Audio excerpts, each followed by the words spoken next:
விஜய் நேரம் கழிச்சு வந்தார். விஜய்க்கு கொடுக்கப்பட்ட நேரம் என்ன சொல்லுங்க? அனுமதி நேரம் என்ன? 3 to 10. 3 to 10 அனுமதி நேரம் கொடுத்தது யார்? காவல்துறை. 3 ல இருந்து 10 வரைக்கும் அனுமதி கொடுத்தாச்சா? இந்த அனுமதி கொடுத்த இந்த நேரத்திற்குள் விஜய் 2:59 வந்து கலவரம் செய்திருந்தால் விஜய் குற்றவாளி. 10:01 வந்து கலவரம் செய்திருந்தால் குற்றவாளி.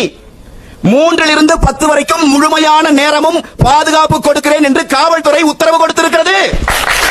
அப்புறம் தாமதமாக வந்தார்னா அப்ப முதல் நாளே என்ன நரேட்டிவ் செட் பண்றீங்க? அவர் லேட்டா வந்தார். அவர் லேட்டா வந்திருந்தாலும் பாதுகாக்க வேண்டிய பொறுப்பு உங்களுக்கு இருக்கிறது என்பதையும் சேர்த்தே நான் சொல்லுகிறேன். அவர் தவறாக எண்ணிக்கை கொடுத்தார். அவர் கொடுத்த எண்ணிக்கையை ஏற்றுக்கொண்டு பாதுகாப்பு போடுவது என்றால் உளவுத்துறையின் வேலை என்ன என்கிற கேள்வியை நான் முன்வைக்கிறேன். விஜய் வந்துட்டு இருக்கார். இவங்களுக்கு தெரிஞ்சிருச்சு காவல்துறைக்கு. அவங்களே சொல்றாங்க, அவங்க தரப்பிலே சொல்றாங்க, கூட்டம் அதிகமாயிட்டு இருக்குது, தாங்க முடியல, மிகப்பெரிய பிரச்சனை ஆகுது, குடிக்க தண்ணி இல்ல, பாட்டில் இல்ல, எல்லாம் சொல்றீங்கல்ல. போலீஸ்க்கு தெரிஞ்சிருச்சுல விஜய் உள்ளே வந்தால் இந்த இடத்துல பெரிய அளவுல பிரச்சனை ஆகும் தெரிஞ்சிருச்சுல. நாம என்ன வெளிப்படையா கேட்கிறோம்? நாமக்கல்ல இருந்து கரூர் வருகிற சாலையிலே விஜயை நிறுத்தி கைது செய்வதிலே உங்களுக்கு என்ன பிரச்சனை?